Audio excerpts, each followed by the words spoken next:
Last క్లాస్లో మనము already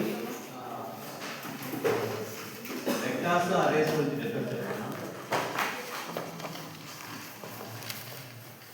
ఓకేనా? What are the difference between vectors and arrays?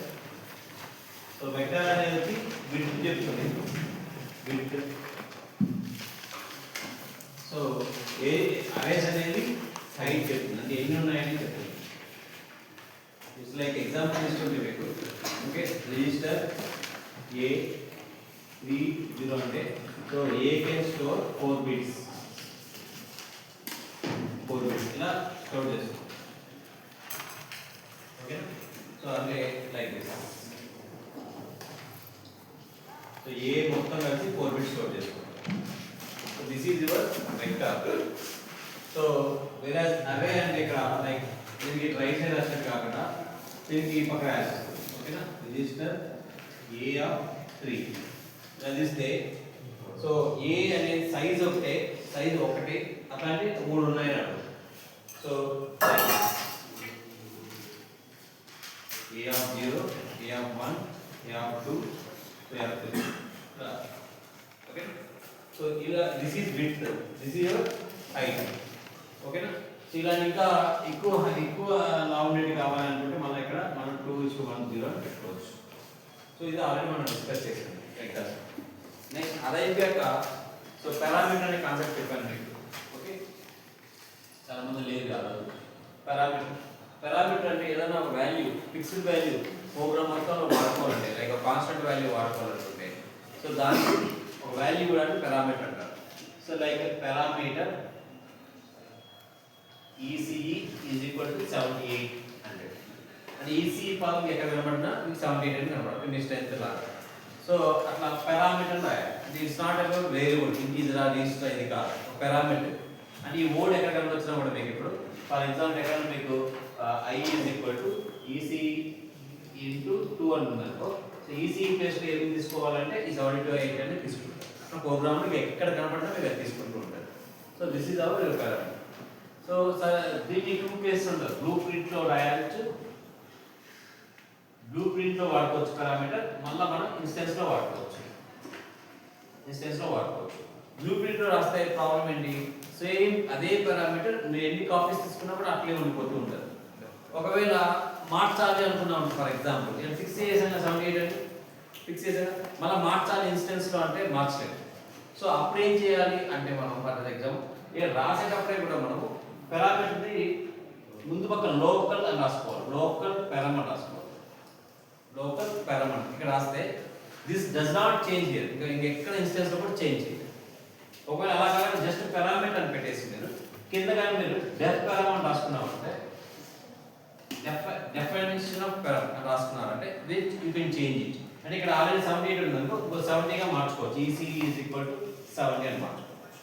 That 2 types parameters లో 2 types, local పరం, డెఫ్ పరం రెండు ఉంటాయి. లోకల్ పరం, డెఫ్ పరం రెండు ఉంటాయి. సో వేరే లోకల్ పరం ఇస్ నాట్ చేంజబుల్, చేంజ్ చేయలేం, నాట్ చేంజ్. యూజువల్ గా మనం బ్లూ ప్రింట్ లో వాడతాం. ఓకేనా? డెఫ్ పరం అనేది that can be change usual ఎక్కడ వాడతాం, ఇన్స్టెన్స్ లో వాడతాం. So this is what I discuss already. So దీని నుంచి ఎక్స్ట్రాగా మళ్ళా what are the parameters, what are the system functions, system task ఏమేమి ఉన్నాయని చూసుకున్నాం. We have 2 things, compiler task, system task. So system task, compiler task.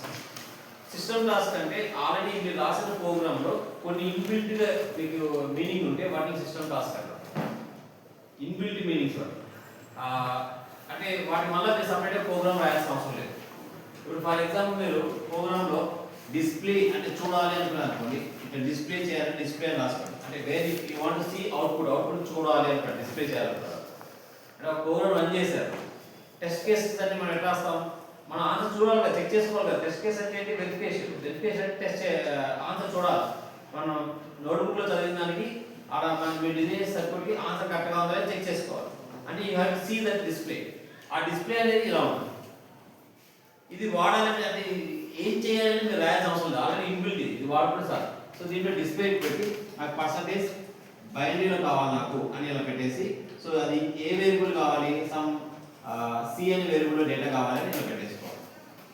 ఇలా display అది ఇలా కాకుండా డిస్ప్లే కావాలంటే మీరు హాయ్ ఈసీ అని ఇట్లా కూడా రాసుకొని డిస్ప్లేలో ఇలా పెట్టుకోవచ్చు. డిస్ప్లే అంటే టు లుక్, అవుట్పుట్లో చూడడం కోసం. ఓకేనా? ఇప్పుడు టెస్ట్ కేస్ మనం 2-3 వేరియబుల్స్ ఉన్నాయి, ఏ వేరియబుల్ బి వేరియబుల్ ఏ వేరియబుల్ బి వేరియబుల్ ఉన్నాయి.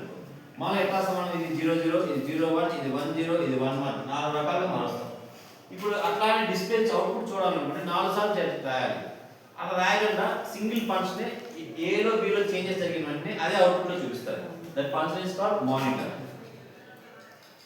మానిటర్ అంటే ఒక్కసారి రాసినా కూడా if any A B value మారితే అదే అవుట్పుట్ లో చూపించేస్తారు. అంటే మళ్ళీ మీరు డిస్ప్లే చేయాల్సిన అవసరం లేదు. So that's the difference between display monitor. Display అంటే మీరు చూడాలనుకున్నప్పుడే చేస్తారు. మానిటర్ అంటే ఏ వేరియబుల్స్ ఇచ్చేసావో ఆ వేరియబుల్స్ చేంజ్ అయినప్పుడు ప్రతిసారి మీకు అవుట్పుట్ లో అవుట్పుట్ చూపిస్తారు. మానిటర్ ఏ కామా బి అని పెట్టేసారు, ఏ బి చేంజ్ అయిన ప్రతిసారి మీకు వచ్చేస్తుంది. Is it clear? సో ఇవి నేను కొంచెం చెప్పాను, అలాగే వీడియో తీసుకున్నారు దాన్ని మళ్ళీ ఒకసారి డీటెయిల్గా చూడాలంటే ఆ వీడియోస్ చూడండి సార్. సో అక్కడ నేను చెప్పండి ఎక్స్ట్రా వదిలేసిందంటే డిఫైన్డ్ పారామీటర్స్ అనమాట, కంపైల్డ్ పారామీటర్స్. అంటే ఇప్పుడు ఆల్రెడీ ఒక ప్రోగ్రామ్ రాశారు, ఒక యాడ్ అనే ప్రోగ్రామ్ రాశారు, దానికి డెఫినేషన్ రాశారు, ఇన్స్టెన్స్ రాశారు. ఓకేనా? ఆ ప్రోగ్రామ్ రన్ చేశారు, సర్క్యూట్ వచ్చేసింది. ఇప్పుడు ఆ ప్రోగ్రామ్ని వేరే ప్రోగ్రామ్లో వాడుకోవాలంటే ఆ ఫెసిలిటీ లేదు. సో అలాంటి చేయడం కోసం ఈ కంపైలర్ అనేది తీసుకొచ్చింది. కంపైలర్ అనే సమ్ ఇన్పుట్ ఫంక్షన్ లైక్ లోపల ఇక్కడ పెట్టి ఇప్పుడు యాడ్ అని పెట్టాను హ్యాష్ ఉంది ఇక్కడ హ్యాష్ ఇంక్లూడ్ ఓకేనా హాఫ్ యాడర్ డాట్ బి అని అంటే ఈ ఓల్డ్ ప్రోగ్రామ్ తీసుకొచ్చి ఈ కొత్త ప్రోగ్రామ్ ఇంక్లూడ్ చేసి పెట్టమని అంటారు. అంటే ఆల్రెడీ ఒక ఫంక్షన్ మీరు రన్ చేసి ప్రోగ్రామ్ రన్ అయిపోతే ఆ ప్రోగ్రామ్ ఇంకో చోట వాడుకోవాలనుకుంటే ఈ కంపైలర్ టాస్క్ వాడుకోవాలి. సిస్టమ్ టాస్క్ అంటే మీకు ఇలా ఉంటుంది, డిస్ప్లే మానిటర్, ఇంకోటి ఆల్రెడీ మీకు చెప్పాను, ఇంకోటి స్టాప్ ఎగ్జిట్ డాలర్. మీరు గుర్తుపట్టచ్చు డాలర్ సింబల్స్ ఉన్న చోటల్లా ఇవన్నీ సిస్టమ్ టాస్క్ కిందకి వస్తాయి. డాలర్ ఎస్ లాగా ఎస్ అని సిస్టమ్ టాస్క్. ఓకేనా? మీకు కంపైలర్ టాస్క్ అంటే హ్యాష్ అది మీరు ఈజీగా అయిపోతుంది. హ్యాష్ వచ్చిందంటే that comes under compiler, dollar వచ్చిందంటే that comes under system task. Okay, there is two difference between system task and compiler task. System task అంటే actual who is doing the work, compiler is the converter who is doing. ఇప్పుడు నేను some communicate చేయాలనుకుంటున్నాను, తెలుగులో మాట్లాడాను, మీకు చెప్తున్నాను. So మీకు English అర్థమవుతుంది, ఒక మనిషి పెట్టుకున్నాను, నేను ఇంగ్లీష్లో వాడి చెప్తాను, వాడు మీకు తెలుగులో వాడి చెప్తాను, వాడు అర్థం చేసి మీకు ఇంగ్లీష్ చెప్తాను. Now this person is called compiler and who is the person doing అంటే యాక్చువల్గా మాట్లాడేవాడు సిస్టమ్ కంపైలర్ అండ్ మేము బోత్ కలిసి మీకు అవుట్పుట్ ఇస్తాం. కదా పాయింట్? నేను తెలుగులో చెప్తున్నాను, వాడికి తెలుగు ఇంగ్లీష్ రెండు వచ్చు కంపైలర్కి, వాడు మీకు ఇంగ్లీష్లో చెప్తున్నాడు. ఓకే, సో ఇక్కడ సిస్టమ్ అంటే నేను ప్రైమరీ, నా దగ్గర చేసే టాస్క్ అన్ని ఇవన్నీ సిస్టమ్ టాస్క్. కంపైలర్ దగ్గర చేసే టాస్క్ అన్ని వాడు సెకండరీ, అంటే వాడు నాకు అర్థమయ్యే విధంగా చెప్తాడు. అంటే యాక్చువల్గా నేను ఆ ఫెసిలిటీ ఇవ్వట్లేదు, నాకు ఏం లాంగ్వేజ్ వచ్చు, నాకు తెలుగులోనే వచ్చు. ఓకేనా? మీకు ఇంగ్లీష్లో చెప్తే ఇంకా బాగా అర్థమవుతుంది. ఓకేనా? వాడు హెల్ప్ చేస్తున్నాడు, మీకు హెల్ప్ చేస్తున్నాడు, నాకు హెల్ప్ చేస్తున్నాడు. Okay, so that is. ఇప్పుడు కంపైలర్ టాస్క్ డిసడ్వాంటేజ్ ఏంటి? System task compiler task disadvantage ఏంటి? Advantage is helping you. What is the disadvantage here? Slow process. ఎందుకంటే నా దగ్గర ఆ ఫెసిలిటీ లేదు, వాడి దగ్గరికి వచ్చి ఆ నుంచి మీకు వస్తుంది. ఇప్పుడు నాకే అది వచ్చిందంటే బాగా మీరు బాగా తెలుగులో ఇంగ్లీష్ కమ్యూనికేట్ చేయడం వచ్చింటే వాడు అనేవాడు అవసరం లేదు కదా. సో నేను డైరెక్ట్ మీతో మాట్లాడచ్చు. అదే system task is always fast. అర్థమైందా లేదు? ఫాస్ట్ మీతో కమ్యూనికేట్ చేయడం ఇంటర్మీడియట్కి వెళ్ళాలి, కంపైలర్కి వెళ్ళి కంపైలర్. ఇప్పుడు కంపైల్ ఏంటంటే ఏంది ప్రతిసారి నేను ఈ దగ్గర తీసుకొని వాళ్ళకి ఇవ్వడానికి ఒక ప్రోగ్రామ్ రాసి పెట్టేస్తాను, ఆ ప్రోగ్రామ్ ద్వారా ఈయనే డైరెక్ట్గా చెప్పుకోవడం అనుకో. That is also conversion program రాసి పెట్టాడు, తెలుగు టు ఇంగ్లీష్ కన్వర్షన్ లాగా. అది కూడా late process. So which is fastest thing అంటే system task. Compile task are always slower than system task. But ఎందుకు ఇస్తున్నాయి? ఫెసిలిటీస్ ఇస్తున్నాయి, ఎక్స్ట్రా ఫెసిలిటీ మీకు ఇస్తాం. ఇది క్లియర్. సో వాటికి మీకు ఇండికేట్ లాగా ఇవి డాలర్ ఉంటుంది, వాటికి హ్యాష్ సింబల్ ఉంటుంది. అవి హ్యాష్, డిఫైన్, హ్యాష్, ఇంక్లూడ్ అలా అంటారు. ఈ సింబల్ లేదు, సి ప్రోగ్రామ్ ఇట్లా పెట్టకూడదు, ఇట్లా పెట్టాల్సిన అవసరం లేదు. జస్ట్ స్పేస్ ఇచ్చి ఆ పేరు రాస్తారు. ఓకేనా? మీరు ఒక పారామీటర్ లాగా ఇట్లా డిఫైన్ చేయాలన్నా చేయండి. Hash define okay a is equal to 30 అని పెట్టుకోవచ్చు. బట్ పారామీటర్స్ వేరు, డిఫైన్ వేరు. డిఫైన్ అయితే ఏం చేస్తుంది? క్లోజ్ చేసినట్టు ఇంకా ఇక్కడ లోకల్ పారామ్, డెఫ్ పారామ్ ఇవన్నీ ఏమి ఉండవు. అంటే this is fixed throughout the program. This is compiler task. అర్థమైందా? This is that is def parameter is a system task. అది మీకు అర్థమైనా దాని యొక్క మెయిన్ ఉద్దేశం. ఓకేనా? అంటే మీకు ఇంకా క్లియర్గా చెప్పాలంటే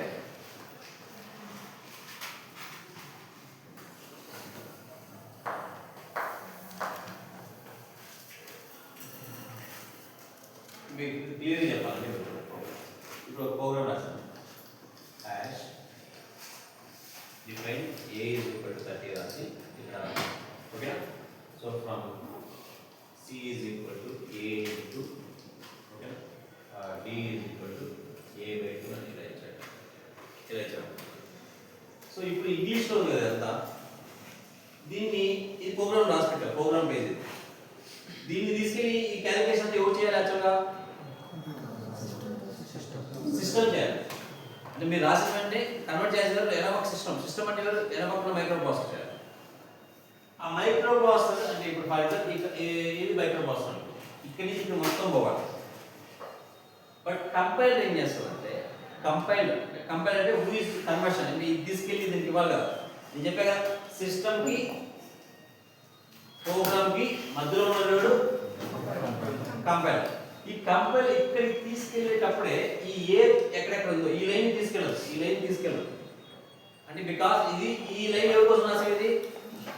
కంపైల్ కోసం రాసేది. అంటే దీనికి అర్థం కాదు అది. అర్థం ఈ లైన్ రాసింది ఎవరి కోసం? నువ్వు అంటే వీడి వరకే. సో వీడు ఎక్కువ పోయేటప్పుడు ఇది ఎక్కువ వీడికి ఇవ్వకూడదు. అందుకని ఈ లైన్ రిమూవ్ చేసి ప్రోగ్రామ్ అంటే నువ్వు రాసిన ప్రోగ్రామ్ యాక్సెస్ పోదు లోపలికి రిమూవ్ అయిపోయి ఈ హ్యాష్ ఏ ఎక్కడెక్కడ ఉందో అది ఇదే మార్చేస్తుంది. ఎవరు? కంపైల్ మార్చేసి ఈ లైన్ రిమూవ్ చేసి ఇప్పుడు ఇది పంపిస్తారు. సిస్టమ్ దృష్టిలో మీరు 2 లైన్లు రాసినట్టే, కంపైల్ దృష్టిలో మీరు 3 లైన్లు రాసినట్టు. అర్థమైందా? సో అట్లా మనకు హెల్ప్ చేస్తుంది. System is helping us. అదే పెరామ్ కాన్సెప్ట్ రాసామనుకో direct parameter direct all concept ఇక్కడికి వెళ్ళిపోతాయి. ఆ వాల్యూస్ మొత్తం ఆడికి వెళ్ళిపోతాయి. అంటే ఒక పారామీటర్ అనేది డైరెక్ట్గా ఆడికి వెళ్ళిపోతుంది. So that is the difference between compiler and system. అంటే కంపైలర్ ఈ టెంపరీ అంటే మీరు ఇంక్లూడ్ వేరే ప్రోగ్రామ్ ఇక్కడ ఇంక్లూడ్ చేయండి అంటే ఆ పని సిస్టమ్ చేయదు. ఎవరు చేస్తారు ఆ పని? కంపైలర్ చేసి పెడతారు. అర్థం? So that is clarity. ఒకసారి రఫ్గా రాసుకోండి, ఇది రాసుకోవాలి. సో మీకు ఆల్మోస్ట్ ఇక్కడ వినండి, మనం రాసుకోండి. 9 టైప్స్ ఆఫ్ ఆపరేటర్స్ ఉన్నాయి. ఓకేనా? ఆల్రెడీ మీకు తెలిసినట్టు కొంచెం ఎక్స్ట్రా ఏమైనా ఉంటే అది ఒకటి చెక్ చేసుకోవాలంటే మీరు ఫస్ట్ అర్థమెటిక్ ఆపరేషన్ మీకు తెలుసు. ఇక్కడ నేను ప్రెసిడెన్స్ ఆర్డర్లో రాశాను. అంటే 2-3 మిక్సింగ్ ఉంటుంది. ఫర్ ఎగ్జాంపుల్ ఇక్కడ a into b plus c అని ఉంది అనుకో. సో ప్రెసిడెన్స్ అంటే ఫస్ట్ ఇది అంటే a టు b మల్టిప్లై చేస్తుందా, b ప్లస్ c యాడ్ చేస్తుందా? ఈ మల్టిప్లికేషన్ చేసి ఎప్పుడైనా సరే మ్యాథమెటిక్స్ అనేది ఎప్పుడు అట్ ఏ టైం రెండింటికి చేయగలం. 2-3-4 ఒకేసారి చేయలేదు. సో మ్యాథమెటికల్ ఆపరేషన్ ఇట్లా వరుసగా ఇచ్చావు కదా అని చెప్పి డైరెక్ట్గా నేను అంత చేయలేదు. సో ఫస్ట్ ప్రిఫరెన్స్ అందుకే ఒక ప్రెసిడెన్స్ ఉంటుంది. ఫస్ట్ మల్టిప్లికేషన్ చేసి వచ్చిన ఆన్సర్ని మళ్ళీ ఈ ఆన్సర్ ప్లస్ ఇది చేస్తాం. అలా చేయడానికి దీనికి ప్రెసిడెన్స్ అంటారు. అందుకే అట్లా ఆటోమేటిక్ ఆపరేషన్స్ ఇలా ఉన్నాయి. So first is multiplication, this is division, this is addition, this is subtraction, this is modulus. What is the modulus? Remainder. To give remainder. Okay na? So 5 divided by 2 is answer 2 వస్తుంది. Okay na? 5 modulus 2 అయితే 1 వస్తుంది. That's the difference. అది మీకు ఎందుకో తెలుసు. Okay na? 5 ఇక్కడ 2 divide చేస్తే 2 2 4 వచ్చే లిమిట్. సో ఈ ఆన్సర్ ఇలా వస్తుంది. ఇక్కడ వచ్చే ఆన్సర్ ఇలా వస్తుంది. Okay na? So then we go have logical operations. ఇక్కడ డిఫరెన్స్ మీకు ఏంటంటే లాజికల్ ఆపరేషన్ అంటే మొత్తం వాల్యూ టు వాల్యూ చెక్ చేసుకుంటారు. అంటే ఇప్పుడు ఏ బిట్ సైజ్ 4 బిట్స్ అనుకోండి, ఆ 4 బిట్స్ కి ఇప్పుడు ఏ లో ఇలా ఉందనుకోండి 4 బిట్స్ 1 0 1 1 అంటుంది. బి కి ఇక్కడ 4 bits binding sir 4 bits binding 0 0 1 0 అంటుంది.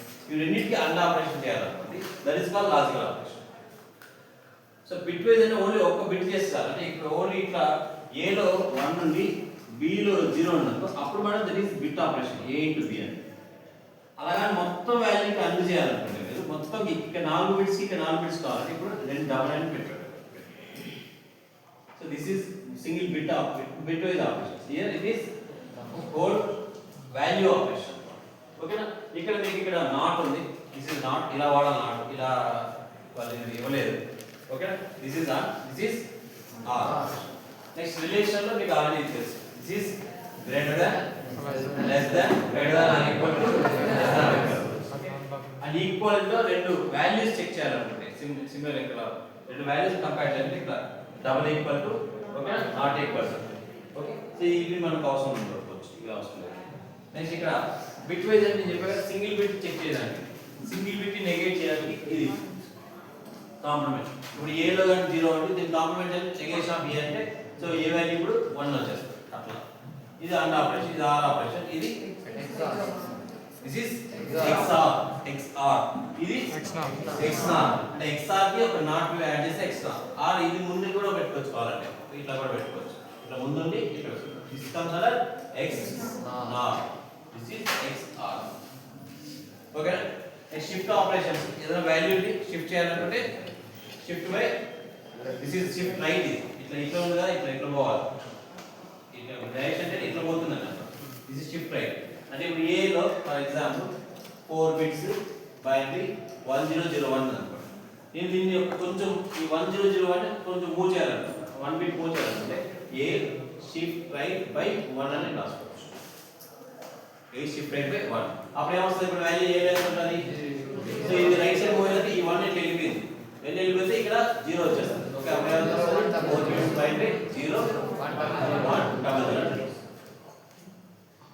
సో రైట్ సైడ్ ఈ 1 వెళ్ళిపోతుంది అండ్ ఈవెంట్ మూవ్ అయితే ఈ 0 ఇక్కడికి వస్తుంది, ఈ 0 ఇక్కడికి వస్తుంది, ఈ 1 ఇక్కడికి వస్తుంది, ఈ 0 లాస్ట్ స్టెప్ లో ఎంటీ అవుతుంది.